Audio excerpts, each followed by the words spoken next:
Doctor صاحب آج ہمارے ایک گروپ میں 90 ڈیز چیلنج کا جو گروپ ہے اس میں ایک بڑا عجیب سوال آ جایا. کیا سر؟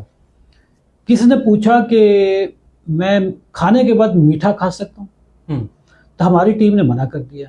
اچھا. اور اس کا آگے سے جواب یہ تھا کہ جی کھانے کے بعد میٹھا کھانا تو سنت ہوتی ہے، آپ کیسے منع کر رہے ہیں؟ تو ڈاکٹر صاحب آپ ذرا میڈیکلی بتائیں کہ کھانے کے بعد جو میٹھا کھانا ہے کیا یہ سنت ہے یا کیا؟ سر بالکل سنت ہے. اچھا. کھانا کھانے کے بعد میٹھا کھانا سنت ہے. اوکے. لیکن وہ کتنا میٹھا، اور سر حضور صلی اللہ علیہ وسلم ایک کھجور کھاتے ہوں گے یا شہد کا ایک چھوٹا چمچ لیتے ہوں گے، اتنا اگر آپ کھا لیں تو ہم اتنے سے تو ہم بھی منع نہیں کرتے.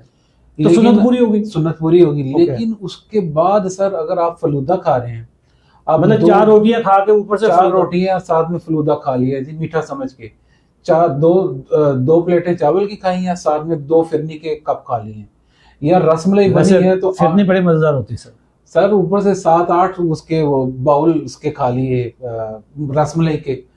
تو آپ اگر اس چیز کو میٹھا کہتے ہیں تو یہ سر گلاب جامن برفی، سر گلاب جامن برفی اسپیشل آتی ہے سر، احمد آبادی برفی اور تو سر اس کو تو یہ سنت نہیں ہے سر. ایسی سنتے تو نہیں نا، مطلب یہ تو نہیں ہے کہ اب آپ میٹھا اتنا کھائیں جتنا روٹی کھائیے اس سے زیادہ میٹھا کھا لیں. سنت صرف یہ نہیں ہے، سنت اور بھی ہیں سر. اور کیا سر؟ اگر آپ پیر کا اور جمعرات کا روزہ رکھتے ہیں تو سب سے بڑی تو سنت یہ ہے کہ حضور پاک صلی اللہ علیہ وسلم، سر آپ یہ دیکھیں کہ 12 مہینوں میں سے 1 مہینہ تو ہم رمضان ہو گیا تو 52 ہفتے ہوتے ہیں، 4 ہفتے آپ رمضان کے نکالتے ہیں، 48 ہفتے ہو گئے. 48 ہفتوں میں اگر آپ 96 روزے رکھیں، پیر اور جمعرات کا روزہ رکھیں تو 96 روزے ہو گئے. 96 روزے رکھیں سر. آپ ناظرین یہ سنت ہے. تو آپ کو سر بیماری ہونی نہیں ہے. آپ کہاں شوگر، کہاں بلڈ پریشر. ویسے آپ اس کی بات ہے اگر 96 روزے رکھ لیے جائیں تو آپ ہر کھانے کے بعد بھی تھوڑا سا میٹھا کھا لیں تو کچھ نہیں کہے گا، پھر بہترین ہے. اور 96 روزے یہ اور 30 روزے پھر سر آگے رمضان کے، تو 96 اور 30 ملائے تو یہ 126 روزے. 126 روزے رکھنے کے بعد میں بھی آپ کو کہتا ہوں کہ آپ میٹھا کھا لیا کریں کھانے کے بعد.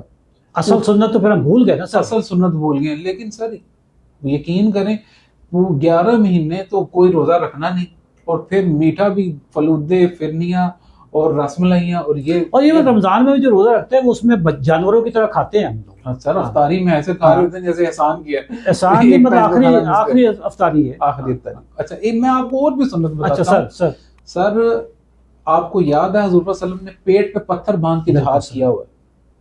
سر یہ سنت ہے کہ آپ خالی پیٹ کام کرنا سنت ہے. اچھا اس سے بھی بڑی مزے کی ایک سنت بتاتا ہوں. حضور صلی اللہ علیہ وسلم نے شاید ہی 100% اپنا پیٹ بھر کے کھانا کھایا، وہ ہمیشہ اپنے معدے کا تیسرا حصہ کھا لیا. یہ تو سر فرمان بھی ہے کہ آپ صلی اللہ علیہ وآلہ وسلم کا کہ پیٹ کے جب آپ کھانا کھا رہے تو اس میں 3 حصے بنائیں. ایک میں پانی، ایک میں کھانا، اور ایک کو خالی رکھ دینا. ایک کو خالی رکھ. ٹھیک ہے. ہم یہاں تک کھا کے اور اس کے بعد پھر سنت کے لیے فلودہ کھانا، برفی کھانا. سر ایسے ہی ہے. تو یہ سنتوں کے علاوہ سر آپ یہ دیکھیں، اگر آپ یہ والی سنتیں بھی ساتھ پوری کریں اس کے بعد تو سر میٹھے کی اتنی اجازت تو آپ کو ہے کہ آپ کھجور کھا لیں، شہد کھا لیں.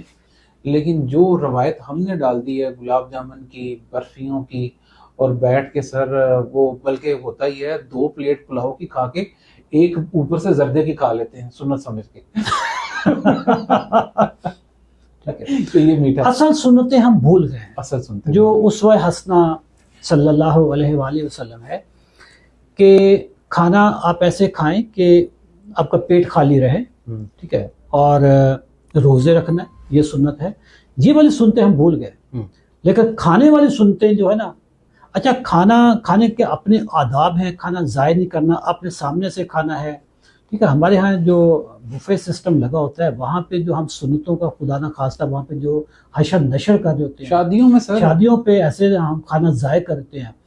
کھانے کی قدر کرنا، حفاظت کرنا، اصل سنت تو یہ نا سر. بالکل. یہ پاکستانی قوم اپنی مرضی کی ایک حدیث، ایک سنت نکال کے لے آئی ہے، اور اس کا رزلٹ یہ نکلا ہے کہ ہم پاکستان، ہمارا وطن عزیز دنیا میں نمبر 1 پہ ہیں شوگر میں. سر اس کو بھی سر اس حدیث کو سمجھ کے، اس سنت کو سمجھ کے استعمال نہیں کیا، بلکہ اس کا بے دریغ استعمال کیا. اس کو غلط استعمال کیا. ہاں آپ سینسیبلی استعمال کریں. تو ہمیں کیا ضرورت ہے جب آپ سر سلیم سمارٹ ہیں, شوگر, بلڈ پریشر, موٹاپا, فیٹی لیور نہیں ہے, تو آپ ایک چھوٹا شہد کا چمچ استعمال کر لیں, ایک کھجور لے لیں, ہمیں کوئی اعتراض نہیں.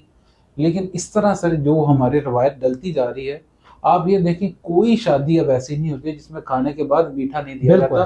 آئس کریم دی جاتی ہے, اور آئس کریم بھی لوگوں نے ایک چھوٹے کپ کے اندر 4 بالکل اسکوپس ڈالے ہوتے ہیں. ناظرین, کھانے کے بعد میٹھا کھانا سنت بالکل ہے, لیکن کتنا کھانا ہے یہ ڈاکٹر صاحب نے تفصیل سے بتایا ہے. لیکن اصل سنت ہم بھول گئے ہیں, اور وہ ہے روزہ رکھنا, وہ ہے خالی پیٹ رہنا, وہ ہے آپ جب کھانا کھاتے ہیں تو جگہ اس میں اپنی رکھنا. یہ سنتے جو ہے ہم بھول گئے ہیں. ہمیں اسوہ حسنہ پہ پک اینڈ چوز نہیں کرنا چاہیے, اسوہ حسنہ کی ان باتوں کو مس یوز نہیں کرنا چاہیے. ٹھیک ہے, تھینک یو ویری مچ, اللہ حافظ.